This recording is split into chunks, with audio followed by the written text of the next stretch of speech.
Guys, it's our first edition of the Buy, Risk It, Hold and Sell week here with Lockie Smith, the Scoop. How are you, mate? Yeah, I'm pretty well, Jamie. Bit of a wild round one. It was all going pretty well until Sunday, and then it kind of fell to pieces for most of us. Yeah, you didn't go too bad, right? 824, is that correct? 823? I think I got 830, so not too bad. Yeah. Highlights and the lowlights of the squad. What are you worried about or thinking about this week?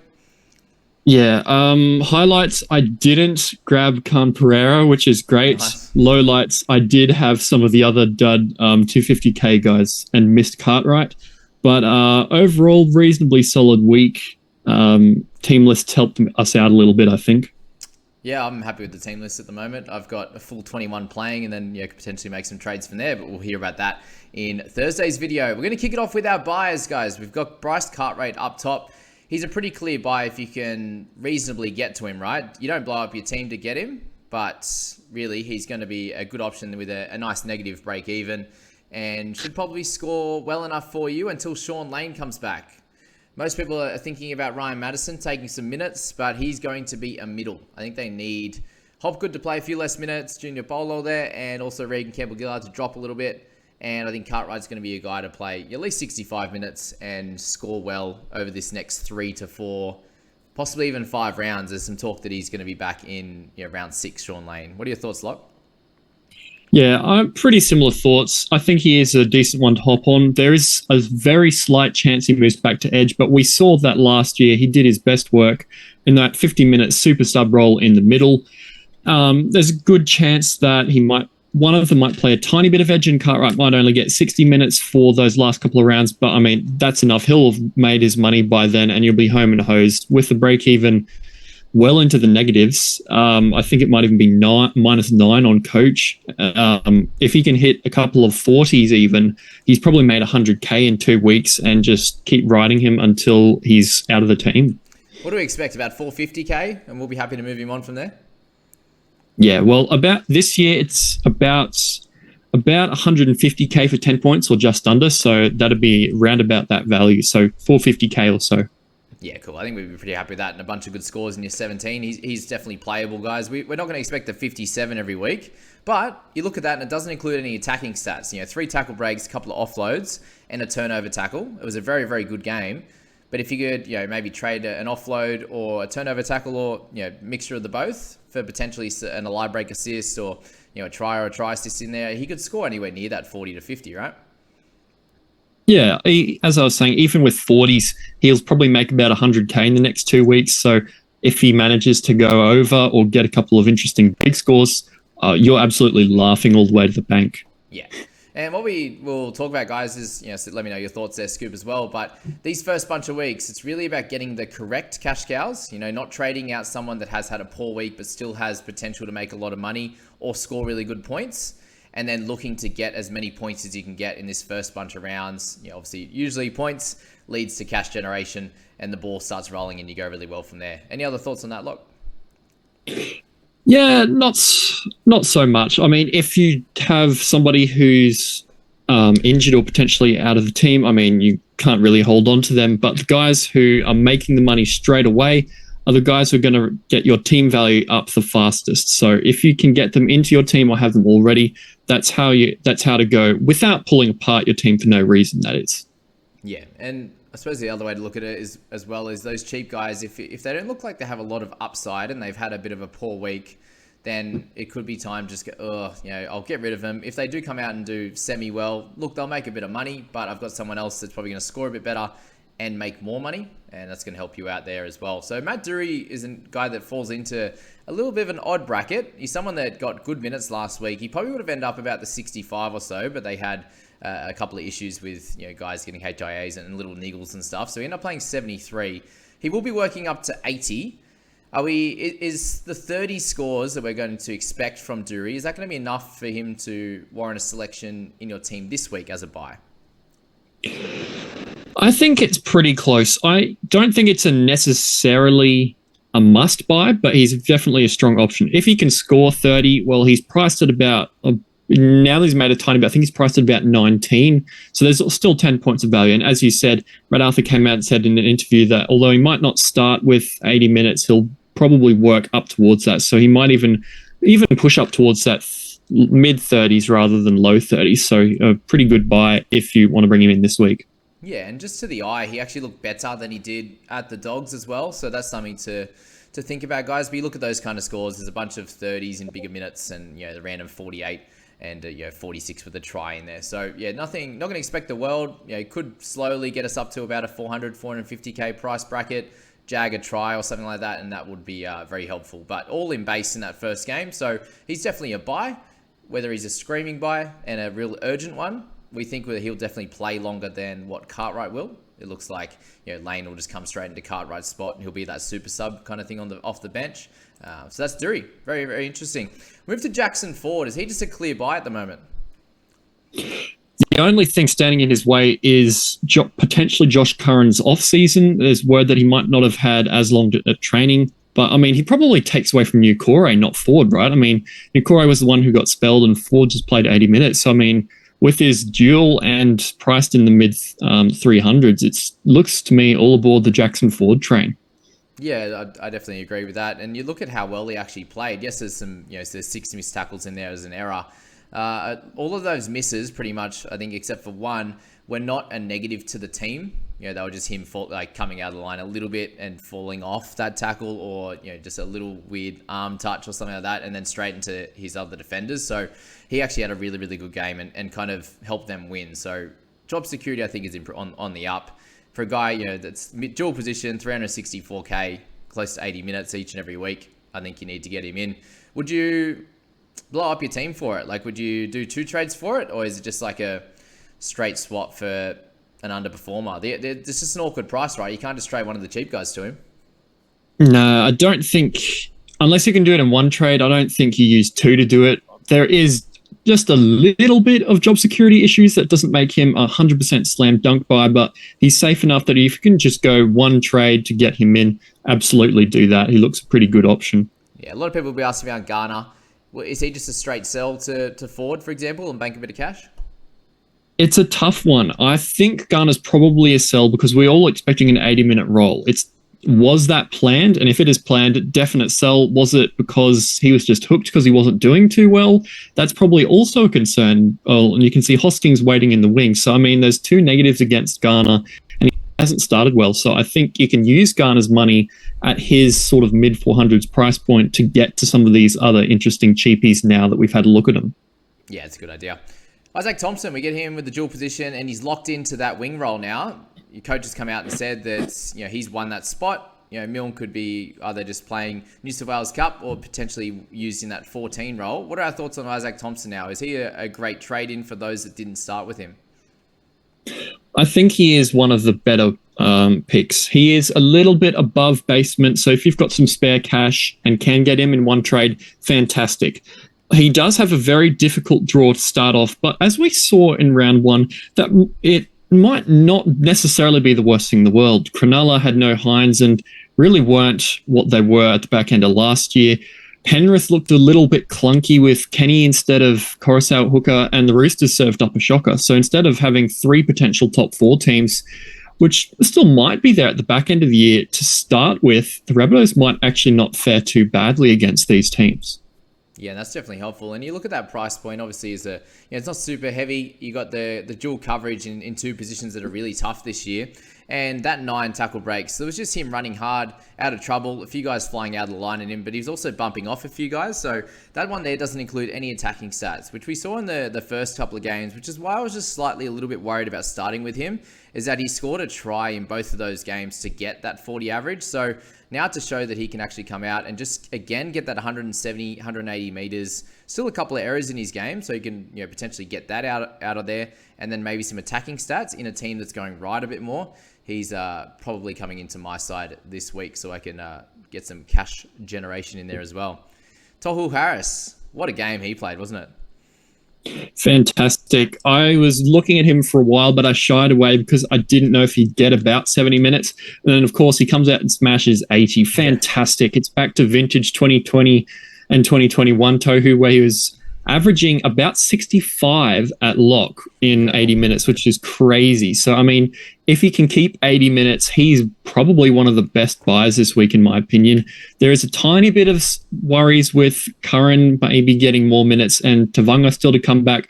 But surely, after showing that he's ready to do that, I don't see it dropping too much anyway. And even if it is only 70, that's still probably close to a 60 average, considering what he put out in the last couple of years. Yeah, definitely. As I say, guys, Jason Robson put an awesome article out. He's just speaking about a lot of these middles getting probably slightly inflated tackle numbers. Tohu was this type of player a couple of years ago, though, so this is a little bit different for him. Obviously, the 80 meters, there was games last year he was playing 75 minutes there, 80, 74 there, and he's got 41, 41, and 31 tackles. Yes, probably slightly inflated, not going to be a 51 every week, but with him playing 80, if he's going to get that regularly, it just looked like his work rate was so much higher. The repeat efforts that he didn't have last year, with a sort of a lack of fitness coming off and maybe confidence in just those repeat efforts. I think Tohu was a great option. Priced at 50 now, right? If he gets another 60 this week, he should be priced about that, 53, 54? Can you wait a week on him? That's the tough one, because I was hoping Tavanga would be back. We would have that final question answered. But I think now that he isn't, you either jump now or you probably don't, because you can't wait until potentially round 4, because then you'll be high 700s and that'll be much, much harder to get into your team. Yeah. Do we doubt that he goes 70 again, right? Like if he gets a 60, it's not going to kill us. It'll be 750 max? Yeah, I'd say so. He's... I think that'd be about right. He scored plenty of low and mid 60s to start off the last couple of years, and with a couple of extra tackles, that 70 will probably slide back down to that 60 or low 60s as we were talking about. Yeah, if he gets that, I think you could almost lock him in that week, because you'd probably lock him in for the whole year then, right? Yeah, I think so. Non-Origin. Only plays one bye game in that whole Origin period. The Dolphins and the Warriors are one of 2 teams that do that. So as a New Zealander, absolute fantastic guy to have over Origin. Yeah, definitely. He's a great pickup, guys. But again, don't blow up your team for really any of these guys, right? Mark Nicholls, 479. What an interesting game it was for him. 75. If you look at his scores over the years, he has a 69 there in 2021, but other than that, there's nothing close to this type of score. So definitely an anomaly, but the game was perfect. He had a turnover tackle, he had 4 tackle breaks, he had a try and a line break, and 49 in base. Will he ever do that again? I think he'll do better than he has at Souths. I was saying that in a team that's not dominating other teams, and without Cameron Murray soaking up a lot of the stats, he could definitely see a PPM bump. But yeah, he won't average 70, guys. He's not even starting again this week, I think. No. I think Wallace is back, but I mean, he's probably still going to play 40 minutes. It looked like they were going to split at 40-40 before Wallace got injured anyway. So I think he's probably not a must buy, or he might even be a borderline buy, but with that massive kickoff to start his price rises, he could definitely make you that money now, I'd say. Nicholls, I think he's a very cheeky option, but I think he's going to kick off our risk it category here, because there's definitely some room for him to do pretty well. He's at an awkward price, and could get you some great scores in the 40s and get you to about a 550, 600k clip. But then he could be middling out, and is it worth trading in this type of guy if he's going to average 40 at best? I'd imagine most likely 40, 45 at best. And you have to move on after about 80 or 90k price rises. So definitely an interesting one there, Marky Nicholls. All right, Ben Murdoch-Masila. Very excited with this one, considering I started with him. Didn't get to use him as the loop, unfortunately. I played Blore over Doorey, but Ben Murdoch-Masila, is he worth playing in your team this week, for one, and is he worth as a buy? I think potentially he could be one you start this week. It'll be a big battle whether you start him or Doorey. He did well in the trials. I think he got about 70 minutes in trials, which is really interesting considering most teams usually only play their first grade side for about 60 minutes, then give the young guys a shot. I think with the bench being mostly those smaller middle forwards that Murdoch-Masila is going to play at least 60 minutes and do some good things, because he scored, 45 in that second trial in 70 minutes? So, I mean, if he can whack out a 35 or 40 average, that would be absolutely fantastic. He does have a little bit of job security risks. He could be moved, but I mean, it's got upside.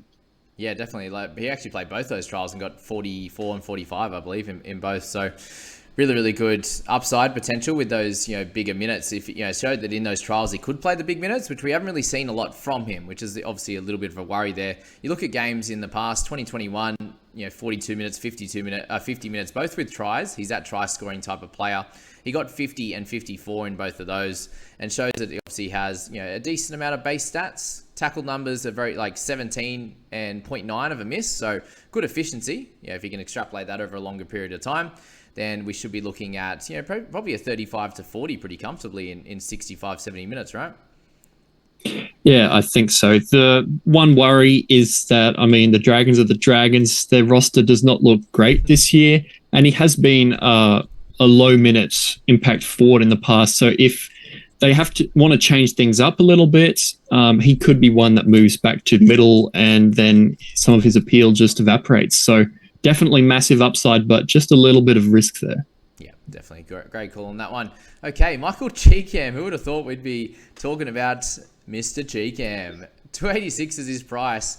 He gets the spot officially now that Jai Arrow is out. There is no sign of Jacob Host. What does this mean for Mr. Chee-Kam? What's the nickname again? I'm not sure. I think...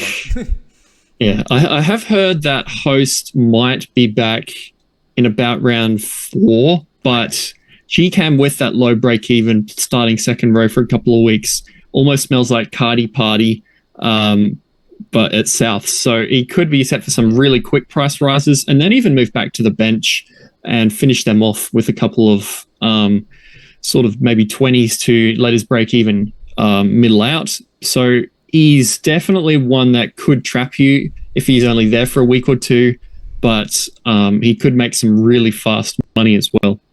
Yeah, we look at a lot of his scores and mainly we're getting centre type of games out of him. A lot of interchange games. So you look at down at some second row ones and he's got plenty of 80-minute games here, 36 of 45. This is his best score in the second row in, since that's going back to 2019. We don't need to go much further than that to know that, for him to score well, usually we've got a 44 in 62 minutes with 2 tries. So, for him to usually score well, I'd imagine this would be close to his high for the year and could be a bit trappy. But definitely someone you could risk it. And like we said with Carty Party, definitely a risk it for the biscuit type of play. Joe Stimson, what are our thoughts on this young man? I have past history with him that makes me not want to buy him. I think it was 2020 or something like that. He started Edge at a really low price, got 20 in 67 minutes, and then 27 minutes, and then was out of the team. But he's got good job security for now with Bo Fermor out with that unfortunate ACL rupture. So if he does get a big minutes role for a good while, especially if Khaleesi Haas wants a bit of reserve grade to boost his confidence and his skill set, he could be set for some really interesting price rises. Yeah, he's definitely a cheeky one, isn't he? But again, looking at those scores in those games where he gets some decent minutes in second row, it's a bit up and down. You've got 30 minutes for 11. That's 69 minutes for 24. Yeah, there's the 2020. Yeah, the 45 minutes for 31. And then he's a lot of interchange. So, a decent one there. Obviously, in 2022 last year. And to kick off this year as well. So 2 scores over 40. So is there more of that to come? He definitely is going to need to keep those tackle numbers up because we know meters gained isn't his strong point. But yeah, definitely another risk it type of guy. At 390, you've got guys like Trent Loiero and I.Katoa who are a similar price. Like Trent Loiero, I didn't even put in this video, but I think he's going to be a pretty clear buy as well. What are your thoughts on Trent? Yeah, I didn't realize he was so big when watching him play. He's going to be a really good, easy selection, I think, at his price point. Yeah, and no signs of Tarek Sims and guys like Tom Eisenhuth, which is good for them as well. And I think they played really well. I don't see any reason why they shouldn't play less than 70 minutes, right? Yeah, I think so. I think Sims was going to play lock anyway, but another week that he's not even in the team's just better for them. Yeah, definitely. All right, Shawnee Russell, your boy from Para. What are your thoughts on him? He does fall more into the risk than reward for me. If you look at him, he's very, very much a tries type of guy. Yep. He's got some meters, but not many tackle busts. And for a winger, you really want that tackle busts like an Isaac Thompson, Brian To'o, and that type of guy who will actually get you some extra points if he doesn't score tries. So, I mean, you can see 41 last year in that 34 hat trick before he went off injured. I just really worry how well Para can do against this tough early start. Cronulla may be a little bit weak. Penrith may be a little bit weak, but by week 4-5, I'd expect them to be a bit more fit and firing. So at a little bit above base price too. I'm not as keen on Sean Russell, but I mean, if he can go over for a try or two, he might make you some slow money. That's fair. He did that in the trial as well. Just seems to find his way to the line. But that is a risk, as you're talking about, with guys like Talau, Alamoti, these types of guys in the wing fullbacks and centres that, guys you're a bit scared of playing for sure. But if you bring in another winger that might not do as well, that's a bit of a worry. Also, I didn't put Toto in this video. What are your thoughts on him? Is he just a clear hold? I think he ended up playing on the right side, didn't he? Strange. I was a bit... Yeah, I think that evaporates a bit of his appeal because he was so dominant there in 2021 on the left. May and Taruva are big meter eaters, so he won't get that huge 250-meter average like he did in 2021 Landy's ball, but I'm not sure where to sit on To'o. Maybe you just play him for another week, and then if he fails again, maybe you can move him on to one of the other mid-ranges. He's very interesting, yeah. I think I agree with that. I'm happy to hold for a week with those types of guys. He's fairly highly owned too, To'o. So I think, yeah, definitely watch him this week and then potentially go from there. If they're not playing as good, if Sonny Luke plays a little bit more minutes and they still don't look as good, it's a little bit of a worry early on with that one. Lockie Ilias, the best game of his career. It was very exciting to see because I think he's got a nice future in this game, but very tough to see from our point of view from last year when how poor that he did start. 20, 18, and 21. And then this year he comes out with a try saver, a try assist, a try, a couple of line break assists. Everything. What do we do with him? Oh, it's jump on now or not at all. I think 3 turnover tackles as well. That's 12 extra points that he might not always get. I mean, some of them were cracking tackles too, and he does look more confident and improved this year, but... Yeah, how much do you factor in last year versus, he could be better this year because second year better? Yeah, it's a really tough one to read. The Rabbits looked pretty decent. Latrell's potentially back this week, so Rabbits still look pretty decent. They have a couple of outs, but yeah, I'm not really sure where I sit on Lockie Ilias, to be honest, because he's definitely inflated. He's got stats everywhere, but he did look pretty good from the eye test point of view. Pretty clear why he's in the risk it category, right? Lockie Ilias just under 500k. It's definitely a risk, guys. I projected him about that 37 mark, 40. So that was 7 points of value. He's already made 3 or 4 points of value on that starting price there.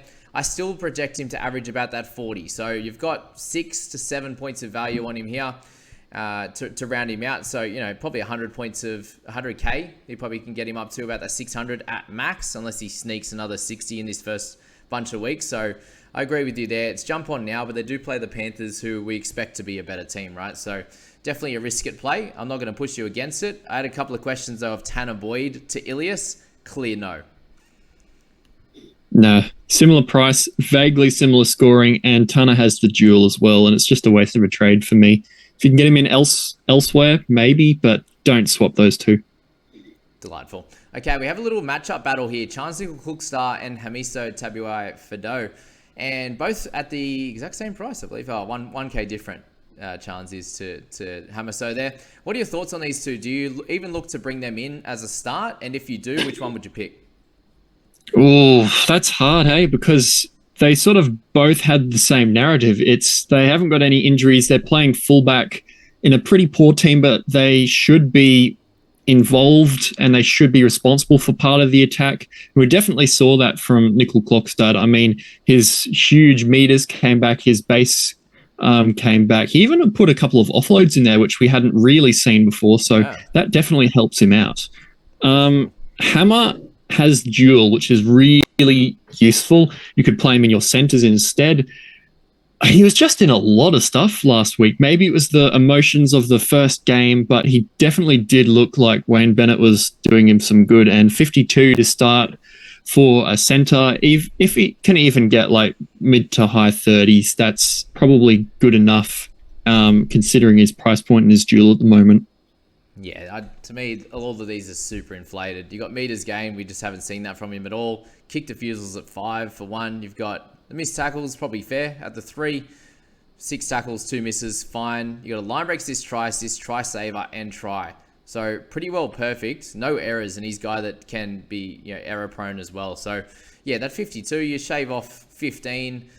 For example, get him at a 37 average, and that I think even that's pushing it. Obviously, you had him as a bit of a trap early in the preseason, and he came out and dominated, which we didn't expect against the Roosters. But the 400k price point, look, he probably shores up your centre spot at the moment, but how long does that last?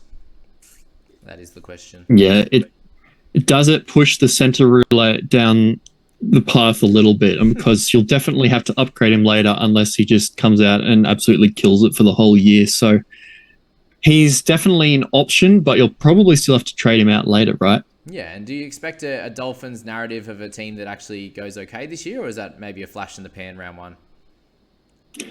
Yeah, well, it looked pretty decent. I had them probably 16th in the preseason. Now I could see them doing a little bit better, but yeah, whether it's teams work them out, whether they riding high on emotion, it's going to be tough to read. I think this week might be an interesting watch to see if they can back it up.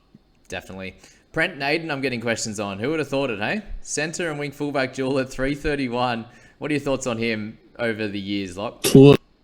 Please don't. He has so many 10s and 20s. I think he holds the record for worst score in memory without a sin bin or send-off. I think if you scroll back to 2019, I think he's got a -8 in there with like 8 missed tackles, 4 errors, 3 penalties or something crazy.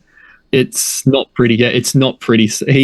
He can, look at all those single-digit scores. Please don't bring in Brent Naden after one good score. Yeah, you see a couple of scores up there, a couple of 40s, a 60, and then plenty of other just low teens and so many single digits. It's just be way too risky, this one. He's definitely a risk it. So basically, guys, do not buy Brent Naden. Let's move on now. A very interesting selection. Last year, he was the premier cash cow at the start of the year, right? Joshy King had a terrific start in 2022. What do we think of Joshy this year with that incredible 77 with 55 tackles? Yeah, well, last year he was fantastic because although he had a low PPM, he just had huge minutes. We could see plenty of 60s and 70 minutes in there. And last week, he actually pushed that all the way up to 80 with massive 55 tackles and 77 points. I don't think he's going to do that again. It's not going to go to Golden Point probably. And with Tarek Sims potentially around the corner, Kamika, and plenty of other Storm forwards just out with injury, it's going to come down sooner rather than later, and he won't make you that money, I'd say. Yeah, you look at all those other tackle numbers, guys, in big minutes, all over 60 minutes these games, and mainly in the high 20s to 30s there. Aaron Penne is back as well, so I think we can just leave Joshy King at a very awkward 550k. Wade Egan, he came out and absolutely dominated, didn't he? And he's someone that I've he is the premier risk it play, because he can come out and get you this 64, and then he'll play big minutes the next week and get you a 31. Just look here, the 67 minutes in round 4 last year for 31. He has, 80 minutes there with a try and still getting 45, 70 minutes for a 32. This won't happen every game, guys, but he definitely provides potentially a little bit of value if he gets 80 minutes, right? Yeah, it's sad that we didn't see that because I think he did go off for a head injury assessment or something. Yeah. He also had stuff across the board. So try assist, line break assist. That was against the Knights. The Warriors have a very, very tough draw, as you can see from now on. They've got Roosters, Cowboys, Cronulla, Cowboys again, Melbourne, Roosters, Penrith. It's just not pretty. He won't get those attacking stats too often. I think if he can get 80 minutes, he has some value, but probably not enough to interest me at this stage. If you want to go for it, it is a risk, as we said. Jacob Preston, we start to move to these guys that we're looking at potentially being a hold, and we'll make that decision ourselves, and you can decide if it fits your team or not to do so. Jacob Preston, thoughts on that first game? It wasn't very good, was it? No, well, we were looking forward to good starts by the Tigers and the Dogs, and we kind of got neither. So Jacob Preston, 52 minutes is good. I actually wasn't expecting him to get quite that many, but now that he's potentially looking at that for a little while until some of maybe TPJ comes back and they move things around, I think he'll probably recover a little bit from that and score a bit better. So he won't make you fast money, but he's definitely a hold if you've got him in. Yeah, you look at his games in New South Wales Cup, he's a bit of a gun. You know, that trial game, he came out and dominated. To have 3 missed tackles, 2 errors and a penalty in his first game, that's got to be a bit of nerves, a bit of everything like that. So you'd expect an improvement from here, somewhere in the mid-20s at a minimum, I would say. He'll start to make a little bit of money, but how much and how quickly is going to be the question. And is he worth, you know, if you have him, he's actually someone in my team at the moment. I'm looking to potentially go for a Bryce Cartwright, and I'd have to go up from one of these cheapies. Who would you pick? And this, I think, is going to help answer a few questions for people. Would you pick someone like Preston? Would you go for Sean Blore trading out, even though he's going to be starting again? Would you trade out a Tommy Talau? How would you play this? If you have him, I'd probably trade out Periera if you can somehow have the cash to do so. We saw last week that he has no base when he scores no tries. Brian Kelly's got returned from suspension soon, and that might potentially kick him out of the team as well. He does have Dragons this week, so he might be even worth keeping for that score. But I mean, do you really want to play him? I'd possibly... I think you give a lot of those guys a second chance. If you're going to do one, I'd say Periera, but yeah. Yeah, if it was out of those, like, would you be okay with removing Preston from your side if it meant getting Cartwright? I think if you're doing 2 trades that allowed you to get a gun and Cartwright, it probably might be okay. But as a 1-to-1 trade for cheapie to cheapie, it doesn't appeal to me very much. Okay, there you go. So yeah, there's plenty of different opinions, guys. A lot of people will go for the score and the cash generation, and other guys like Lockie will wait with someone like Preston, who has definitely some upside there. Egan Butcher, there was some talk of him potentially missing some time, but it looks like he's not going to, guys. So getting a lot of questions on him. He's not missing any time. He got 31. A lot of people will trade him out just for that number. Is there cause for concern, or is he going to be a lock in your side? Really, the only concern is that the Roosters might take a little while to click. They often start slow, but if you look at his base, 41 tackles in 69 minutes as an edge back rower, that is great. Yep. That's really good. If he's got 3 missed tackles, 2 errors, a sin bin, and penalty conceded. That's like minus 15 in negatives. And if he plays that 80 minutes, maybe gets a couple of attacking stats. Luke Keary put Angus Crichton through some holes. If he can do the same to Egan Butcher, I don't really see anything wrong with Egan Butcher going forward. It's just sad that that first week sort of had that bit of a blow to starting his cash generation straight away. Yeah, definitely. I'll be holding him, guys. I think you should do the same. Tommy Talau, is he a hold as well? Thankfully, it sounds like he's going to be fine, right? Just cramps it came out with. Yeah, well, wow. I think he's...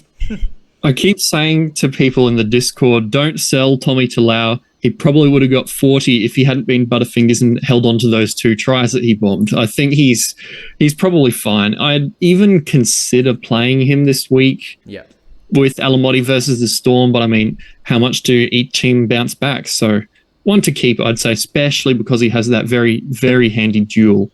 Yeah, well, next 2 games, right? Newcastle and Canterbury. So would you'd be happy to play Talau over Alamoti against the Storm? Yeah, I think so. Yeah. And if he's actually injured or something like that and he doesn't play, then you'll get Alamoti's score anyway. So that's kind of how I'm thinking at the moment. But very interesting one, guys. The dual position just really helps you out, and he'll be better than that. I don't know why, half an hour into the game, 40 minutes into the game, he's dealing with cramps. Not good. All right. Brandon Smith, the cheese. A lot of people are trading him out. I've personally got him as a hold. If he's fine...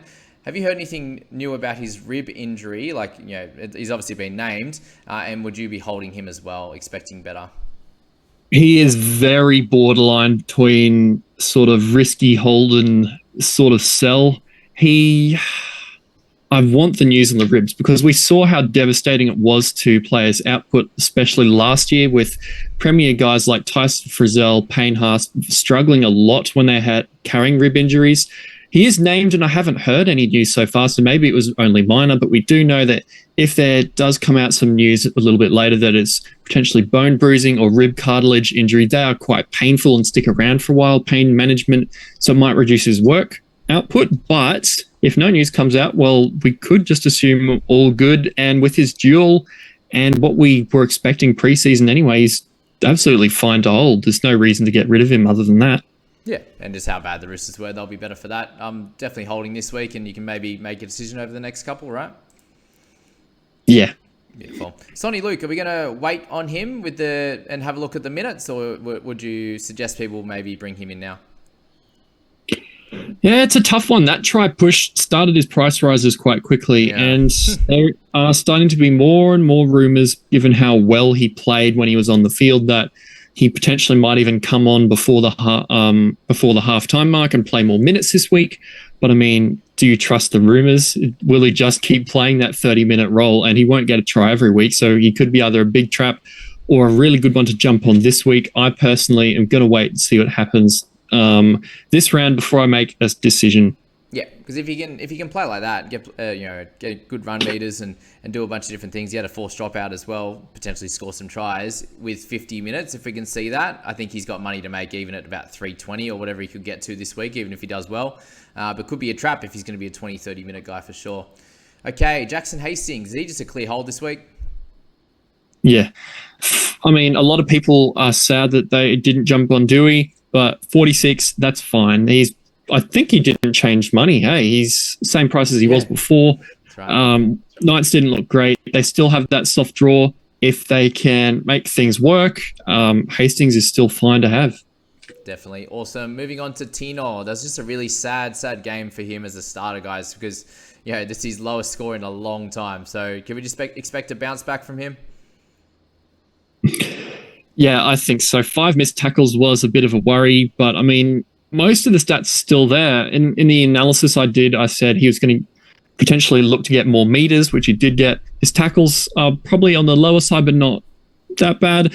But he just had nothing else in the attacking or the offloading. So, I mean, if he picks up a tiny bit of that and reduces his missed tackles, he's sort of back to normal. So if he does bad again, he's probably a sell, but he's probably one that you just don't want to overreact to this week. Yeah, definitely. He could be a long-term keeper, right? And 57 minutes, no issue. Could get a few extra this week. You wouldn't expect him to go lower than that, so he is fine. Kalyn Ponga, is he a hold as well with that very strange first game, missing some time with the head injury? He looks solid, right? Yeah, if he looked a bit better than he was in the trials, and if he can start combining more and more, especially with Hastings, with some of those softer teams to start the year, I reckon he could still go all right. He's got 6 soft weeks. If he starts kicking off from this week, he's got plenty of time to make good money. Perfect. Yeah, and he's in a tough wing fullback position as well. Someone I want to speak about now, just before we continue on, is Mr. Reece Walsh. So he comes into the squad now for the Broncos, who are looking good. Can he make a really good impact here? I think he's going to provide some impact definitely on the field. Whether it translates into high fantasy points, I'm a little bit more skeptical. We saw Walsh covered up in trials, but that was without Reynolds. And then we saw Reynolds, but with Walsh out for round 1 with an eye injury. This is the first time we're going to see them both together with each other. So potentially they might take a little bit off each other, but if he plays like he did in the trials, there's definite huge attacking upside, and he might be a decent buy. Awesome. It's probably a wait and see for me, but yeah, definitely could be a solid one if you want to go for it. Tamati Martin had a game that we thought he'd have, really. Do we think this is going to happen regularly? Do we see a little bit more upside in some games as well?